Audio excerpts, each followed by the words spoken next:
Hey guys, my name is Ryan and welcome to HitScan. The latest patch is here. We have the patch notes as well as some gameplay to show off some of the new changes.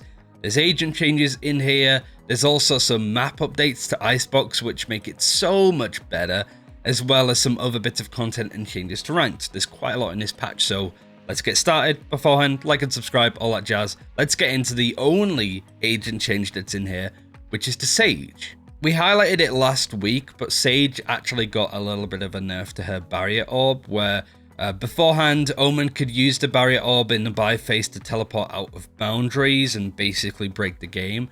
So that was fixed by enabling, or disabling to be brutally honest, Sage from using her Sage wall in the buy phase. But there is a bit of a buff to the wall to make up for this change, so she's pretty much where she was beforehand in terms of how powerful she was.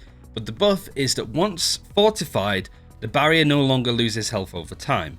For those that remember, a Sage wall, as time would go on, the health would dwindle down, cracks would start to show, and if you killed the Sage wall 20 seconds into its 30 seconds odd duration, it wouldn't take as long to break. That's no longer the case anymore. The barrier only starts to deteriorate a few seconds before it expires. Overall, we've been happy with how the fortified barrier has been playing. We wanted to make some changes to prevent the mitigation of the fortifying counterplay while rewarding Sage players for successfully fortifying their walls. It's just effectively a give or take here, but I do think that this is a nice change to Sage. I think we've seen some really firm examples on how good Sage still is. When you look at Lowell, who was part of Team Heretics, that won First Strike in Europe. We're expecting a good performance, but maybe not that good out of Team Heretics, so definitely keep an eye out for a video on how Sage is, returned to fashion. We've gone full circle, and now she's breaking the meta as opposed to being a stalwart part of it, so keep an eye out for that video.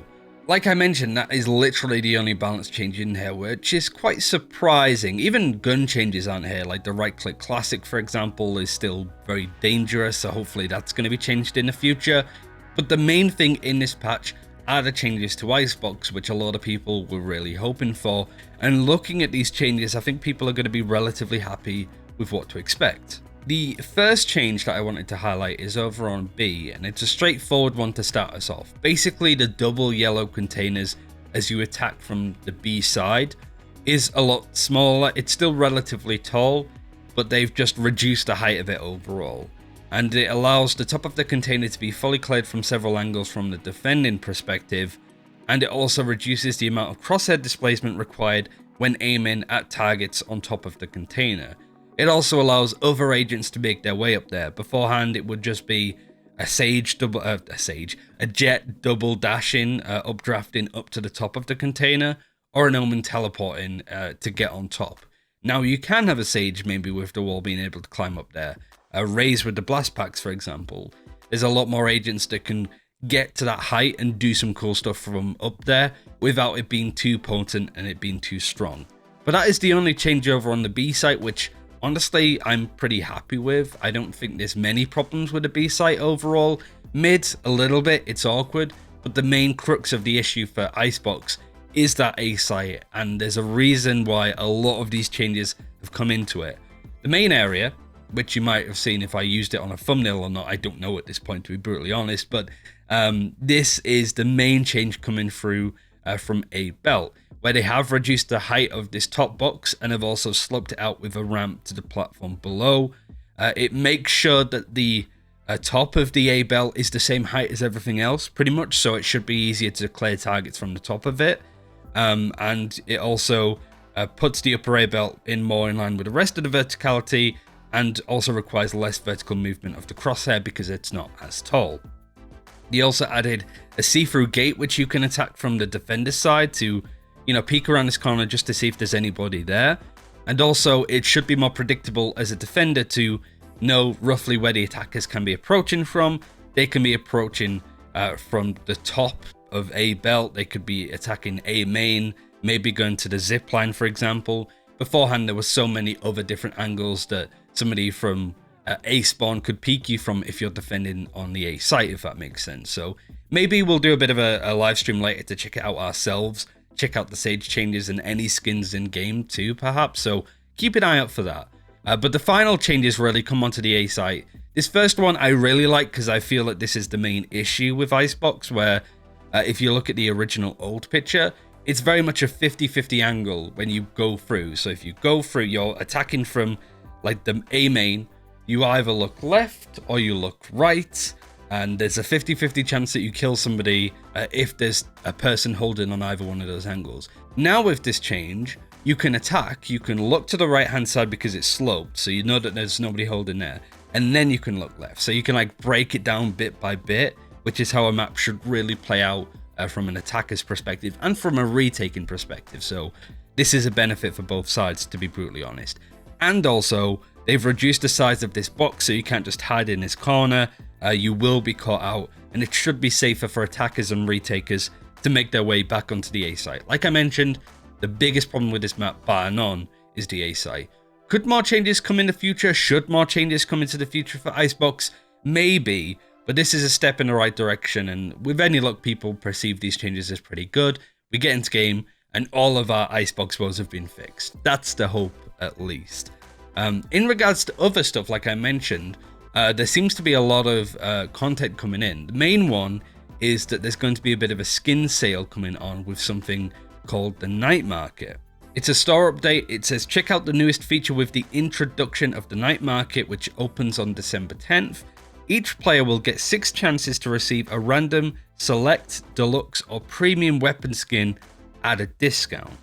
Again, there might be gameplay which might come out later from the Korean channel that show off exactly how this works.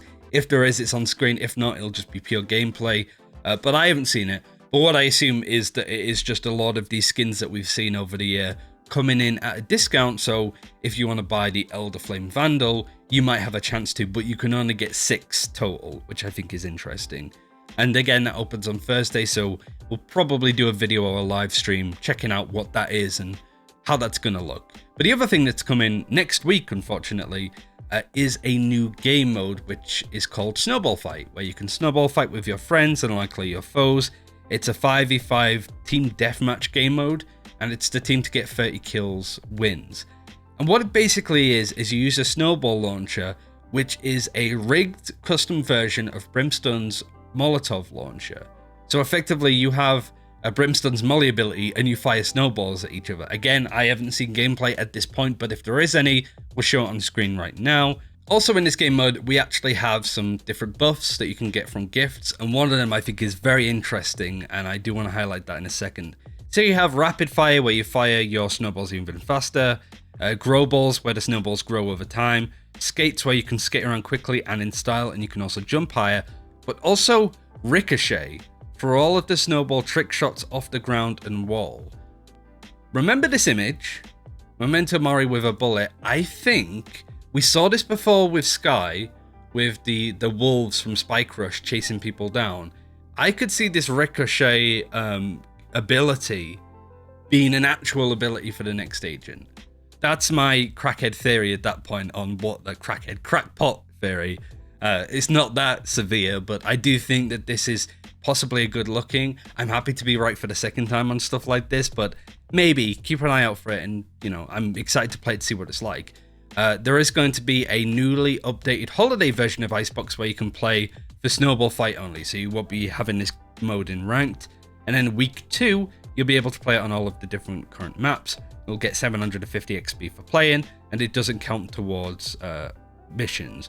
You get infinite snowballs. It's not like Overwatch Snowball Offensive where you have to pick them up, but they are projectile-based snowballs and should be a lot of fun. You also get a gun buddy for playing in this too off the back of it, so don't know what that looks like yet, but keep an eye out for it. That will come in on December the 15th for the last 2 weeks, so that should be good fun.